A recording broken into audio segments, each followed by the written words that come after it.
राजकीय विधि महाविद्यालय बूंदी में आप सभी का स्वागत है। पिछले वीडियो में हमने लोकहित मुकदमा पब्लिक इंटरेस्ट लिटिगेशन की कौन कौन सी विशेषताएं होती है के विषय में पढ़ा था।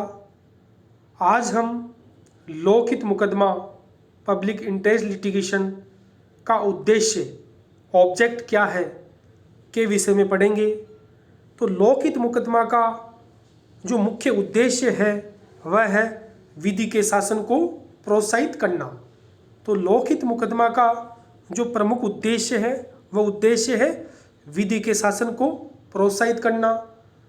विधि का शासन क्या होता है इस संबंध में भी जानना आवश्यक है। तो विधि का शासन का अर्थ है कि कोई भी व्यक्ति विधि से ऊपर नहीं है। तो विधि का शासन का अर्थ है कोई भी व्यक्ति विधि से ऊपर नहीं है। प्रत्येक व्यक्ति चाहे उसकी अवस्था या पद जो कुछ भी हो, देश की सामान्य विधियों के अधीन और साधारण न्यायालयों की अधिकारिता के भीतर है।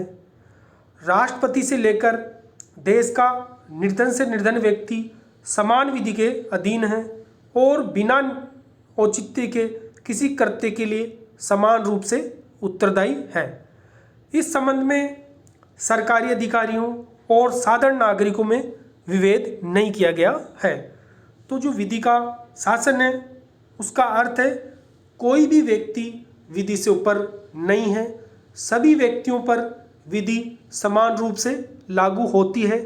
किसी व्यक्ति की कोई अवस्था, पद आदि के कारण विधि किसी भी व्यक्ति में विधि असमानता नहीं करती। चाहे सरकारी अधिकारी हो, चाहे साधारण नागरिक हो, सभी व्यक्तियों पर विधि समान रूप से लागू होती है। तो रूल ऑफ लॉ का जो अर्थ है वह यह है कि कोई भी व्यक्ति विधि से ऊपर नहीं है, सभी व्यक्तियों पर विधि समान रूप से लागू होती है। दूसरा जो अर्थ विधि के शासन का वह है कि विधि के अनुसार शासन का संचालन। तो जो शासन का जो संचालन होता है वह विधि के अनुसार ही उसका संचालन होता है। तो कोई भी व्यक्ति विधि से ऊपर नहीं है, सभी व्यक्तियों पर विधि समान रूप से लागू होती है। इसे ही विधि का शासन कहते हैं। तो अब हम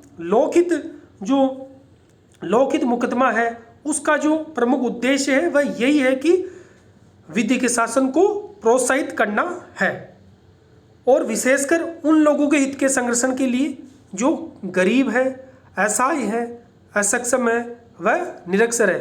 तो विशेषकर उन लोगों के हितों के संरक्षण के लिए जो गरीब है, असहाय है, असक्षम है, निरक्षर है, जो न्यायालय में जाकर अपने अधिकारों को लागू कराने में असमर्थ है, जो न्यायालय की शरण नहीं ले सकते, उन व्यक्तियों के हितों की संरक्षण करना ही लोकहित मुकदमा का मुख्य उद्देश्य है। और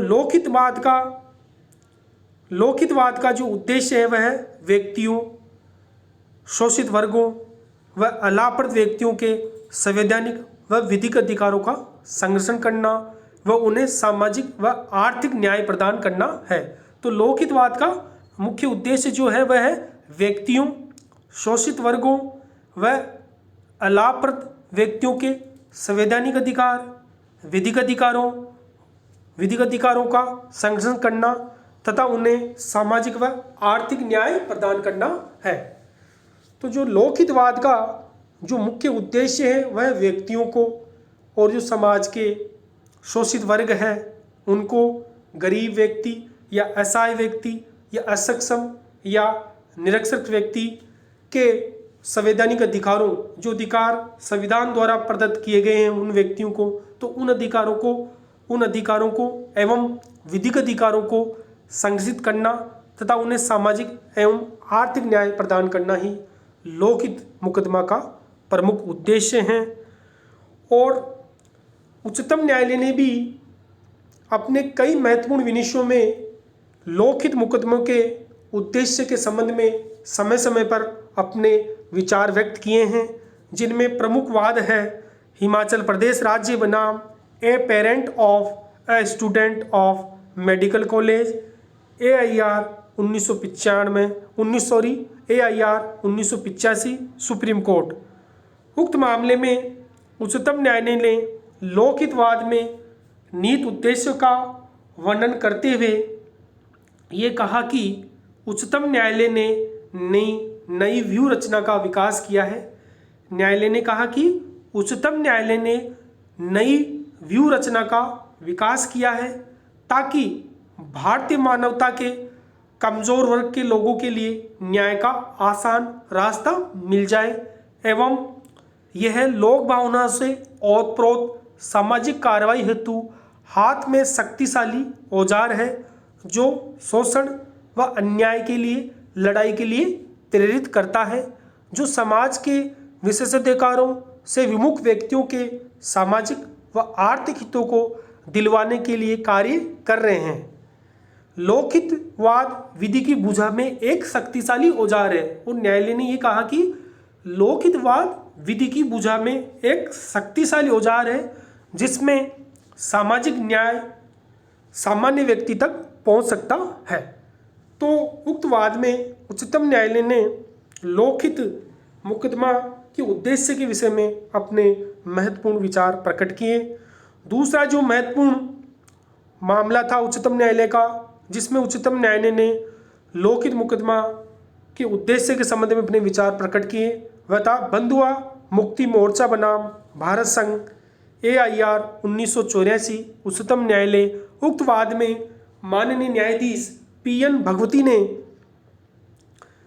भगवती ने कहा कि लोकहित मुकदमा प्रतिकूल प्रकृति का मुकदमा नहीं है, वरन ये सरकार व उसके अधिकारियों को चुनौती का अवसर देता है कि वे मानवीय अधिकारों को समुदाय के वंचित व वेदना सहन करने वाले व्यक्तियों के लिए सार्थक बनाएं एवं उन्हें सामाजिक व आर्थिक न्याय सुनिश्चित करे जो संविधान की निहित भावना है। एक अन्य मामला जिसमें उच्चतम न्यायालय ने लोकहितवाद का उद्देश्य बताया वह था सीलावार से बना भारत संघ AIR 1988। उक्त मामले में उच्चतम न्यायालय ने लोकहितवाद का मुख्य उद्देश्य बताते हुए यह अभिनिर्धारित किया कि लोकहित मुकदमा की कार्रवाई का उद्देश्य लोकहित को संरक्षित करना। तो लोकहित मुकदमे की कार्रवाई का उद्देश्य लोकहित को संरक्षित करना व प्रभावशाली बनाना है। वह समाज के बहुसंख्यक व्यक्तियों के संवैधानिक व विधिक अधिकारों के उल्लंघन को रोकना है।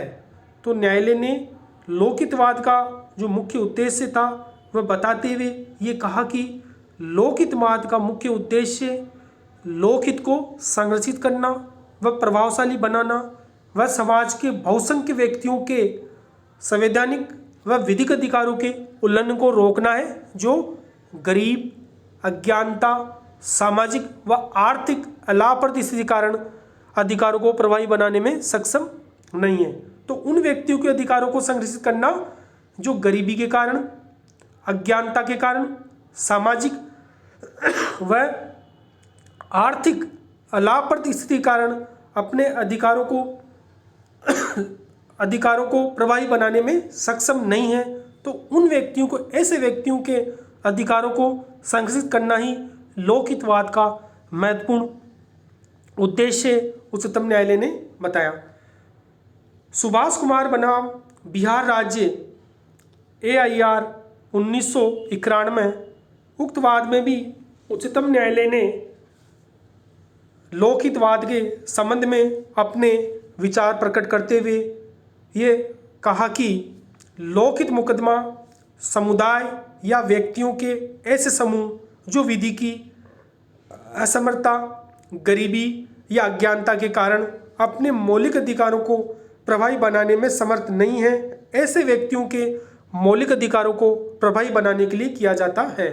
तो उक्त वाद में भी उच्चतम न्यायालय ने जो लोकहितवाद के पीछे जो मुख्य उद्देश्य है उसके संबंध में अपने विचार प्रकट करते हुए न्यायालय ने कहा कि लोकहित मुकदमा समुदाय या व्यक्तियों के ऐसे समूह जो विधि की असमर्थता या विधि की अज्ञानता के कारण जो उसको मौलिक अधिकार संविधान ने प्रदान किए गए हैं, उन मौलिक अधिकारों को लागू करवाने या उन अधिकारों को प्रभावी बनाने का मुख्य उद्देश्य ही लोकहितवाद का मुख्य उद्देश्य है।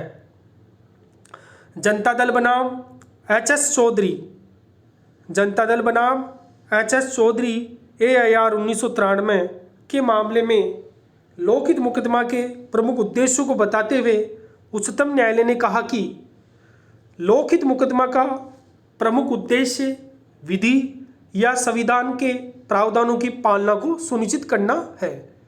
तो उच्चतम न्यायालय ने उक्त वाद में लोकहित मुकदमा का जो प्रमुख उद्देश्य बताया वह है कि विधि या संविधान के प्रावधानों की पालना को सुनिश्चित कराना। तो लोकहितवाद का मुख्य उद्देश्य विधि या संविधान के प्रावधानों की पालना को सुनिश्चित कराना।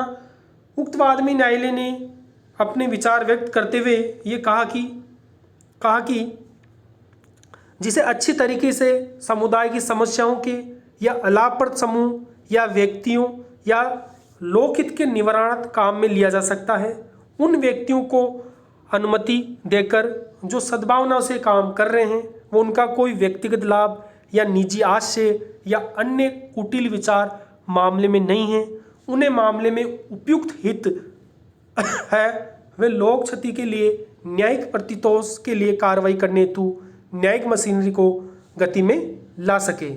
तो उच्चतम न्यायालय ने जनता दल बनाम HS चौधरी के मामले में लोकहित मुकदमा का मुख्य उद्देश्य बताते हुए ये कहा कि विधि या संविधान के प्रावधानों की पालना को सुनिश्चित कराना है। तो लोकहित मुकदमा का उद्देश्य विधि या संविधान के प्रावधानों की पालना को सुनिश्चित कराना है।